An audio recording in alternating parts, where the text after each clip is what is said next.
You know what the actual sound of national security is? It isn't a siren, and it sure as hell isn't the clicking of a gun slide like they show in the movies. It's the hum of an oversized server room cooling fan and the scratch of a cheap, government-issued Bic pen on a logbook that nobody reads until the world ends. I've spent 22 years listening to that hum. I'm Allison. I'm the person who makes sure the doors lock, the badges work, and that when a convoy of black subs rolls up to a research facility in Maryland, the people inside don't walk into a disaster. I'm a glorified babysitter with Yankee white clearance and a mortgage I can barely tolerate. I work, or worked, at a Tier 1 research facility. We handle things that don't have names yet, mostly tech that the Pentagon wants to play with in 5 years. My job title was agent in charge of site logistics and security, which is fancy government speak for the woman who fixes everything while the men take credit. In my line of work, if you do your job perfectly, you are invisible. If a vice president visits and nobody gets shot, nobody trips over a cable, and nobody leaks a photo of him eating a bagel, I don't get a handshake. I get ignored. That's the deal. You trade your soul for a pension and the quiet satisfaction of knowing you're the only adult in the room. Real quick, before I tell you how I watched a government career implode in real time, hit subscribe and maybe drop a like. It fuels my caffeine addiction and keeps me from screaming into a pillow. We good? Okay, back to the bureaucracy. The problem with being invisible is that people forget you're structural. They think you're just wallpaper. Enter director Bradley. Brad was a political appointee, a man whose resume was written in Comic Sans and smelled like desperation and expensive cologne. Brad didn't know the difference between a secure compartmentalized information facility, SIF, and a broom closet, but he knew how to smile for LinkedIn photos. He looked at security protocols the way a toddler looks at vegetables, an annoyance to be pushed off the plate.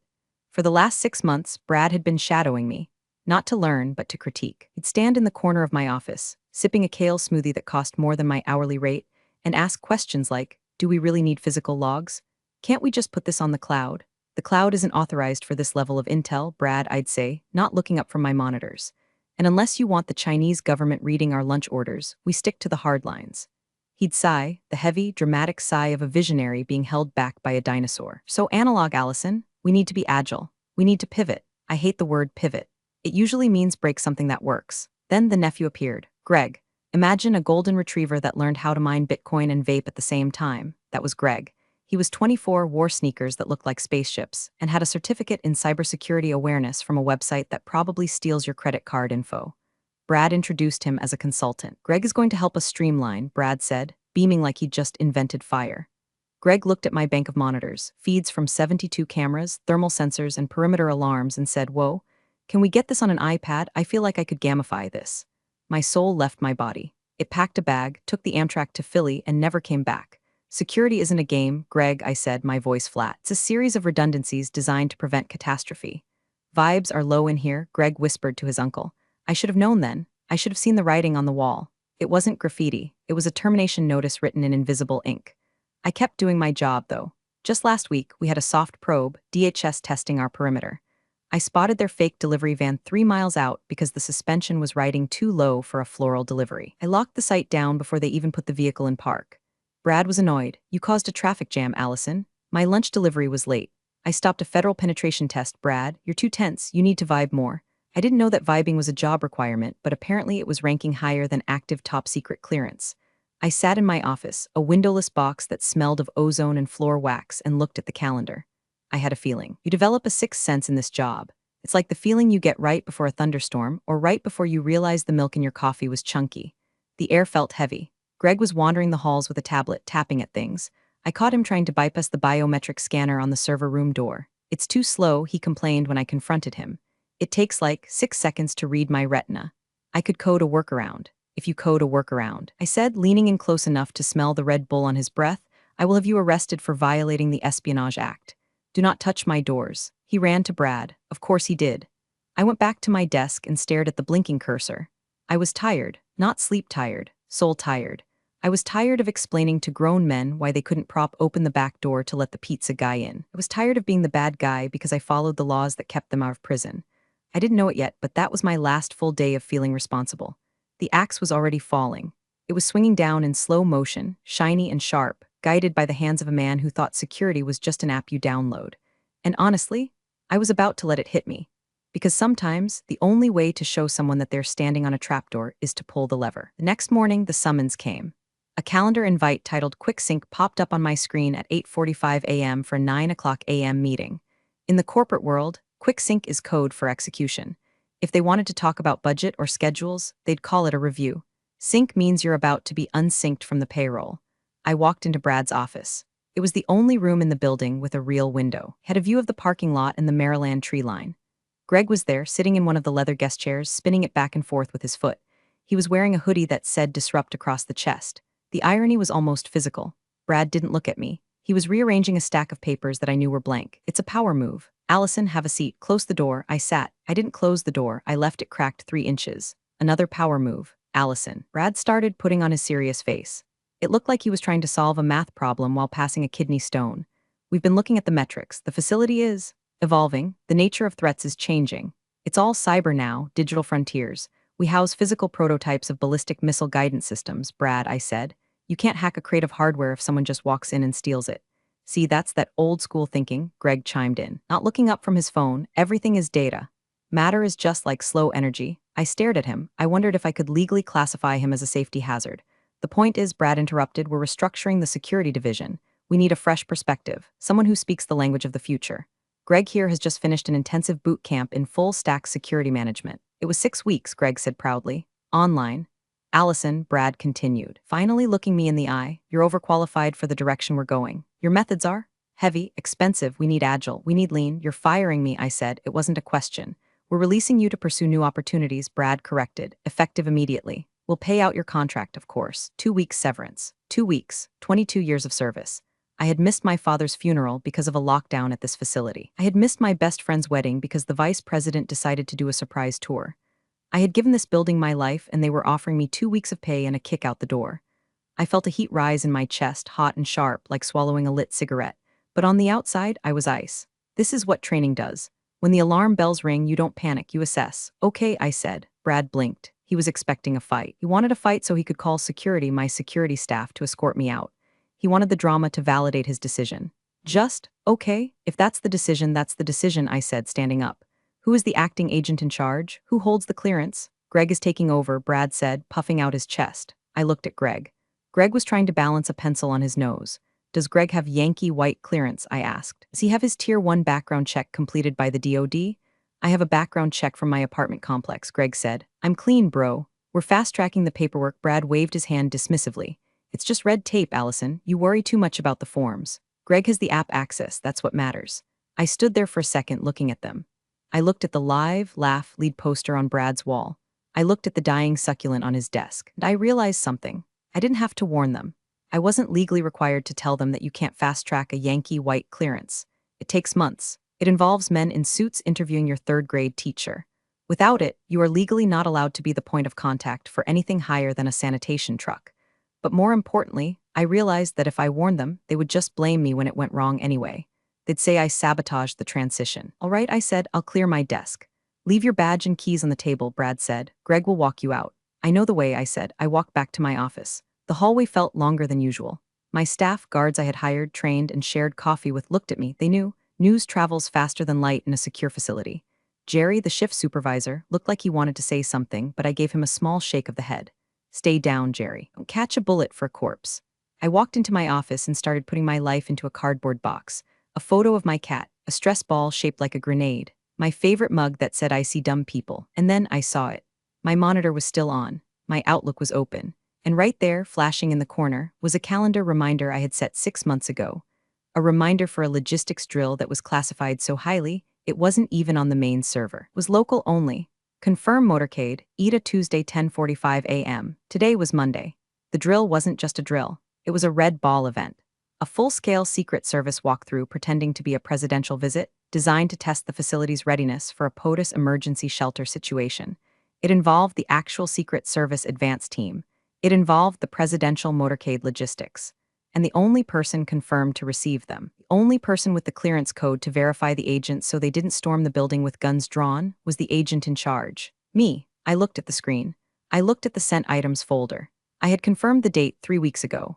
Brad wasn't copied on it because Brad didn't have the clearance to know the specific dates of red ball drills. I hovered my mouse over the forward button. I could send this to Brad. I could write, hey, heads up. Secret Service is invading tomorrow, make sure Greg wears pants. I looked at the box of my stuff. I thought about 2 weeks severance. I thought about matter as just slow energy. I selected the email. I hit forward. I typed in my personal email address. I hit send. Then I deleted the calendar event from the work Outlook. I emptied the deleted items folder. I picked up my box. I walked out of the office. I dropped my badge on the reception desk. Have a nice life, I whispered to the empty lobby. The air conditioning hummed back at me. It sounded like a chuckle. Driving home at 11 o'clock a.m. on a Monday feels illegal. The sun hits the dashboard differently when you're unemployed. I stopped at a liquor store and bought a bottle of expensive bourbon, the kind I usually save for election years, and a bag of spicy pork rinds. A celebration of mediocrity. My phone buzzed. It was Jerry, my shift supervisor. Text from Jerry, they just gave Greg the master override codes. He wrote them on a sticky note and put it on his monitor. We're doomed. I didn't reply. I couldn't. Responding would be interference. I was a civilian now. Civilians don't worry about master override codes. Civilians worry about daytime television and what to cook for dinner. I got home, poured a glass of the bourbon, and opened my laptop. I pulled up the email I had forwarded to myself. I needed to look at it one more time to make sure I wasn't hallucinating. Subject, FWD. Operation Ironclad Logistics Walkthrough from, redacted at USDHS.gov to, Allison Security Lead Body, Agent in Charge, confirm readiness for Tier 1 Advanced Team arrival. Tuesday, 14 Dec, 1045 hours. Protocol, Yankee White verify only. No deputies, no proxies. Failure to produce cleared POV will result in immediate site scrubbing and compliance audit. Confirm receipt. I took a sip of bourbon. It burned, but in a good way. Let me explain what Yankee White means for those of you who don't speak Beltway. It's the golden ticket. It's the clearance required to work directly with the president or vice president. It involves a background check, so deep they probably know what I dreamed about in 1998. It takes months to get. You can't transfer it. You can't act in it. If you don't have it, you don't exist to the Secret Service. Tomorrow at 10:45 a.m., agents from the Presidential Protective Division were going to walk into that lobby. They weren't coming to chat. They were coming to secure a location for the leader of the free world. They would expect to be met by me. Instead, they were going to be met by Greg. Greg, who thought the cloud was a magical place where Data lived happily ever after. Greg, who was currently vibing in my office. I imagined the scene. I closed my eyes and let it play out like a movie. Brad would be in his office, probably planning a synergy lunch. Greg would be messing with the badge printer. And then, the knock on the door, not a polite knock. The kind of knock that shakes the frame. I felt a twinge of guilt, not for Brad or Greg, screw them, but for Jerry and the rest of the team. They were going to be in the splash zone, but I knew Jerry. Jerry was a pro. He'd see the suits, he'd see the earpieces, and he'd go mute. He'd know the drill. Name, rank, serial number, and point to the boss. I checked my severance agreement. Paragraph 4, Section B. The employee agrees to return all company property and cease all access to company systems immediately upon termination. I had ceased access. I had returned the property. I was following the contract to the letter. If I had called them to warn them, I would technically be violating the cease all access clause. I was just being a good, compliant ex-employee. I spent the rest of the afternoon doing things I hadn't done in years. I watered my plants. I organized my spice rack. I watched a documentary about penguins. It was fascinating. The penguins just marched into the freezing wind, head down, surviving purely on instinct. They reminded me of government workers, only better dressed. Night fell. The facility would be on night mode now. Usually I'd check the logs from my phone before bed. Just a quick glance to make sure the perimeter sensors were green. Tonight, my phone was a brick. No access, no responsibility. I wondered if Greg knew how to arm the night alarm. There was a specific sequence. Panel A, confirm. Panel B, confirm. Toggle switch, enter code. If you did it wrong, the silent alarm tripped and the local police would show up. At 2 o'clock a.m., I woke up to a siren in the distance. I smiled, rolled over, and went back to sleep. It wasn't my siren. Tuesday morning, the day of reckoning. I woke up at 7 o'clock a.m. without an alarm. Old habits die hard. My body wanted to put on a blazer and drive into traffic. My brain said no, we are eating pancakes today. I made coffee, good coffee, not the sludge from the break room machine that tasted like burnt plastic and despair. I sat on my porch. The air was crisp. It was a beautiful day for a federal incident. Meanwhile, 10 miles away, I knew exactly what was happening. Based on Jerry's text from the night before, which I had read but not answered, Greg had decided to modernize the entry protocols. Apparently, Greg didn't like the physical sign-in sheets. Paper is for boomers, he had probably said. So, he replaced the reception log with a tablet kiosk. A tablet that required Wi-Fi. In a building with signal jammers in the lobby. Genius. I could picture the line of frustrated scientists trying to swipe their badges on a screen that was endlessly buffering. Brad would be walking past, smiling, saying, growing pains, everyone. Disruption leads to innovation. At 9 o'clock a.m., my phone rang. It was a number I didn't recognize, but the area code was local. I let it go to voicemail. 2 minutes later, another call. Same number, voicemail. Then a text from Brad, text, Allison, quick question. The badge system is acting weird. What's the admin password? The one on the sticky note isn't working. I stared at the text, the audacity. He fired me, insulted my career, and now wanted tech support? I didn't reply. I blocked the number. I poured more syrup on my pancakes. The clock ticked. 9:30 a.m., 10 o'clock a.m. The Secret Service advance team is never late. If they say 10:45, they mean they are parking at 10:40 and entering the door at 10:45:00. They operate on a timeline that makes atomic clocks look sloppy. They would be in stage 1 movement now, leaving the field office. Black Chevys, tinted windows, plates that don't register in the DMV database. 2 agents in the lead car, 2 in the trail car. Maybe a K9 unit if they were feeling thorough. They would have the site profile on a tablet. That profile would list point of contact. Allison last name Ayek. They wouldn't know about Greg. The Secret Service database updates slowly. Personnel changes at Tier 1 sites require a Form SF-86 update, which takes weeks to process. As far as the us was concerned, I was still the gatekeeper. 10:15 a.m. I imagined Greg sitting in my chair. He'd probably adjusted the height so his feet dangled. He was likely playing a game on his phone, oblivious to the fact that a Category 5 hurricane of federal authority was barreling down Route 95 towards him. I washed my dishes. I dried them by hand. I felt a strange sense of peace. It was the peace of a demolition expert who has set the charges, walked away, and is now just waiting for the thump. The thing about going digital is that it removes the human element. Brad and Greg thought that was a feature. They were about to learn it was a bug. When the Secret Service arrives, they don't want an app. They don't want a QR code. They want a human being with a badge that says I am authorized to know you are here. If they get a QR code instead, they assume the site is compromised. 10:30 a.m. I sat down in my living room chair. I didn't have a camera feed, but I didn't need one. I knew the acoustics of that lobby. I knew how the glass doors rattled when opened forcefully. I knew how the receptionist, Linda, would squeak when she saw a badge that wasn't a standard visitor pass. I took a deep breath. Showtime, I whispered. Let's reconstruct the crime scene, shall we? At 10:42 a.m., a convoy of 3 black SUVs turned off the main road and approached the facility gate. The gate guard, a guy named Mike who I'd hired because he was an ex-Marine who didn't smile, would have stopped them. Mike, ID, lead agent, flashes a badge that doesn't just say federal agent. It says United States Secret Service Presidential Protective Division. Mike, knowing the drill because I trained him, would have immediately hit the button to open the gate and reached for the landline to call the agent in charge. Mike calls my old desk extension. Ring, ring, ring. Greg wouldn't answer. He'd be listening to a podcast about cryptocurrency. Or maybe he disconnected the landline because phones are archaic. Mike, sweating now, waves the convoy through because you do not hold up the PPD. He assumes the AIC me knows they are coming. The convoy rolls up to the main entrance. They don't park in the visitor spots. They park on the curb, right in the fire lane. Engines running. 10:45 a.m. 4 men and 2 women exit the vehicles. They are wearing suits that cost more than Greg's car. They are wearing earpieces. They are not smiling. They are moving with a terrifying fluidity like water flowing uphill. They are scanning the roof, the windows, the bushes. They enter the lobby. The lobby of our facility is designed to be intimidating. High ceilings, marble floors, security glass. But these people walk in like they own the concrete the building sits on. Linda, the receptionist, looks up. Can I help? Why? Federal agents, the lead agent barks. Let's call him Agent Miller. We are here for the scheduled site advance. Where's the agent in charge? Linda freezes. She looks at the iPad kiosk Greg installed. Please sign in on the tablet. Agent Miller looks at the tablet like it's a dead rat. I'm not signing a tablet. Where's Allison? We have a 10:45 verify. Allison doesn't work here anymore, Linda whispers. Air in the lobby drops 20 degrees. The agents stop moving. They go into statue mode. This is a defense mechanism. They are assessing if they need to draw weapons or evacuate. Who is in charge of site security? Miller asks, his voice dangerously low. Greg, Linda says. He's in the back. Get him now. Linda scrambles for the phone. She pages the overhead system. Greg to the lobby. Greg to the lobby immediately. Now, picture this. Greg hears his name. He thinks, cool, my DoorDash is here. He saunters out of the back office. He's wearing his Disrupt hoodie. He's holding a half-eaten bagel. He is not wearing a badge. He walks into the lobby, sees 6 people in dark suits, and stops. He probably thinks they are investors, or maybe the FBI, which would be cool in his mind. Sup, Greg says. I'm Greg, head of security. Agent Miller stares at him. He looks at the hoodie. He looks at the bagel. Looks at the sneakers.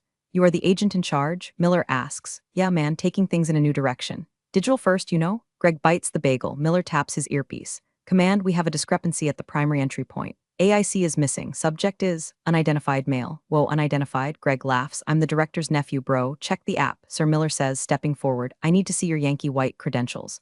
Now, Greg blinks. My what? And there it is. The moment the universe snaps. The moment gravity reverses. Yankee White, Miller repeats. Tier 1 clearance. Do you hold it? I have a certificate in cloud safety, Greg offers.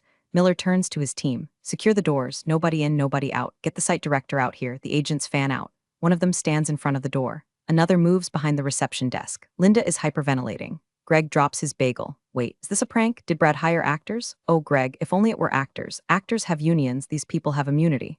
Brad comes into the lobby looking annoyed. He's adjusting his tie, ready to lecture whoever is causing a scene. He sees the agents. He sees Greg looking like a kicked puppy. He sees the lobby locked down. His face changes from annoyed manager to confused politician. What is the meaning of this? Brad demands. I am the director of this facility. You can't just barge in here. Agent Miller turns to him. Miller has eyes that look like they've seen the end of the world and found it boring. Director, we are the United States Secret Service. We are executing a pre-planned advance for POTUS contingency site. Your facility confirmed readiness. POTUS? Brad pales. The President, we don't use titles, Miller says. We need the cleared contact. Your receptionist says Allison is gone. We let her go, Brad says. Trying to regain some height. We're restructuring. Greg is the new lead. Miller looks at Greg. Greg is trying to become invisible against the beige wall. Director, Miller says, his voice devoid of all emotion. Does this individual possess active Yankee white clearance? He's in the process. Brad stammers. We submitted the forms. We're agile. We can authorize him right now. I authorize him. Miller actually laughs. It's a dry, terrifying sound. We don't authorize Yankee white, Director. The Department of Defense authorizes it. The FBI vets it. The White House signs it. Without it, this individual cannot be in the same room as the protectee.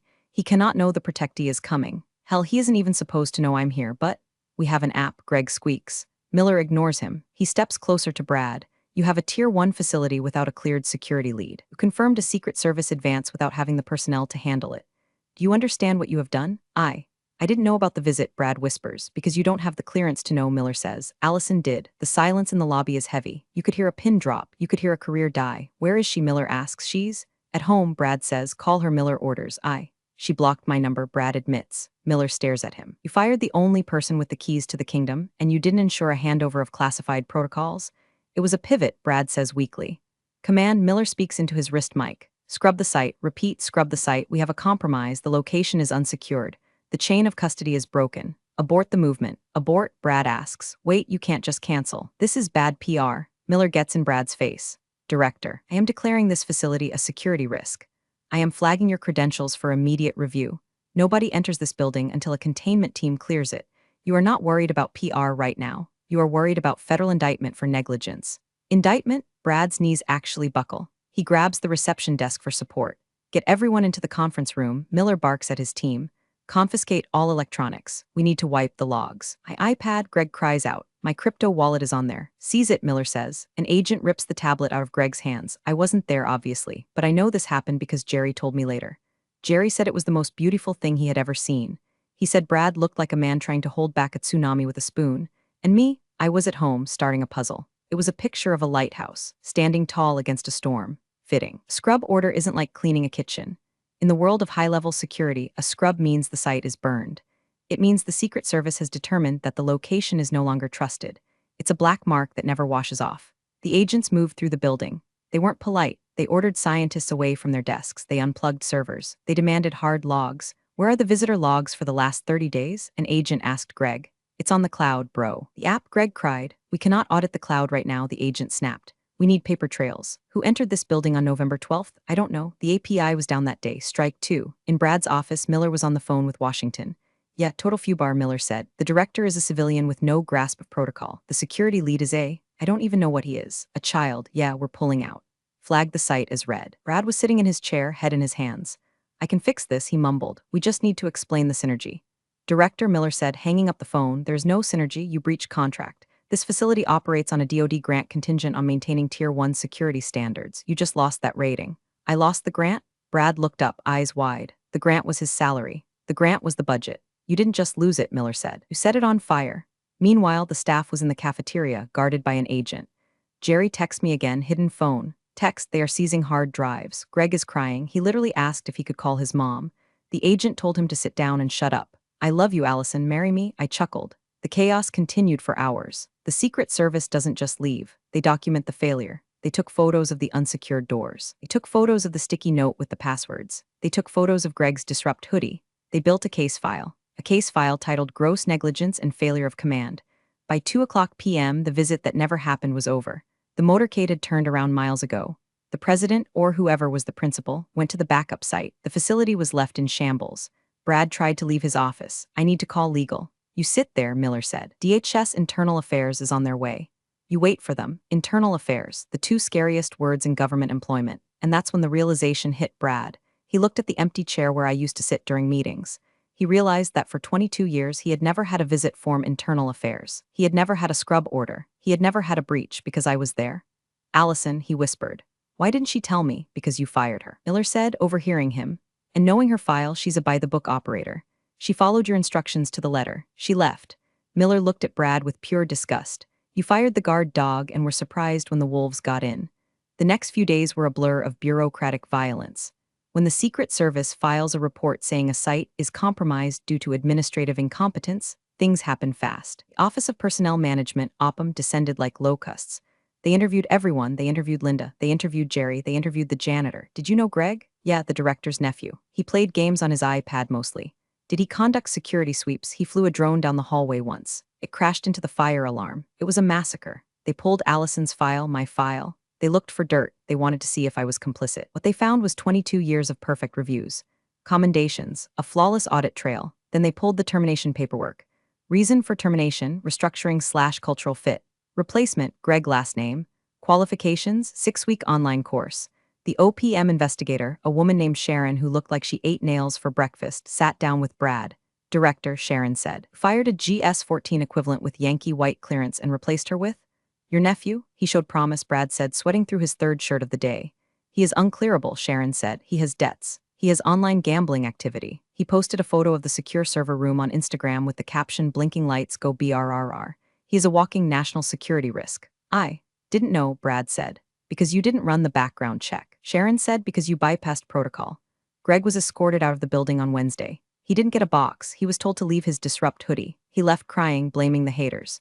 Brad was placed on administrative leave pending investigation. That's code for you're done, but we need time to print the paperwork. On Thursday, I got a call. Allison, speaking. This is Deputy Director Vance, DHS. Hello, sir. We've had an incident at your former site. I heard there was some traffic, I said, looking at my nails.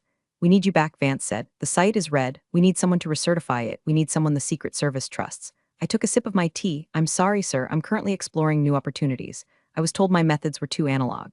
Allison, cut the crap. Brad is an idiot. He's gone. We'll offer you a reinstatement. Plus 10%. No, I said. Silence on the line. No. I don't want to go back there, I said. The culture isn't a good fit, but I hear the Regional Compliance Office has an opening for director, overseeing multiple sites, making sure protocols are followed. Vance sighed. He knew I had him. You want the regional gig? It seems like a role where my heavy methods would be appreciated.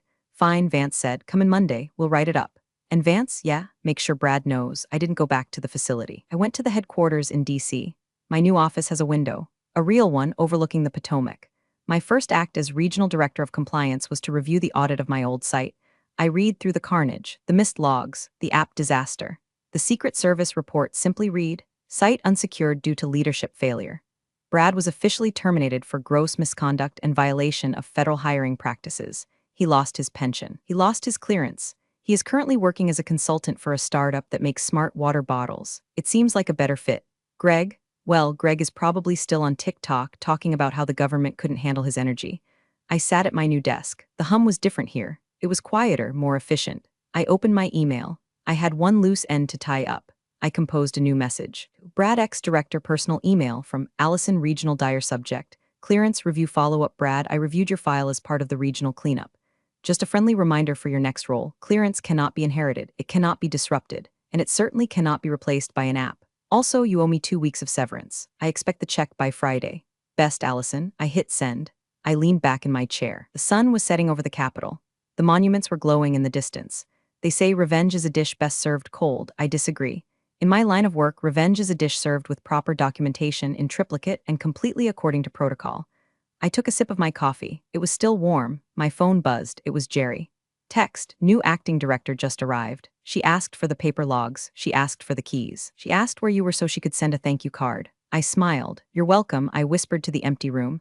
I closed my laptop. The server room fan hummed in the distance. It sounded like music. All right, that's the file. If you enjoyed watching incompetence get crushed by the heavy boot of bureaucracy, hit that upvote.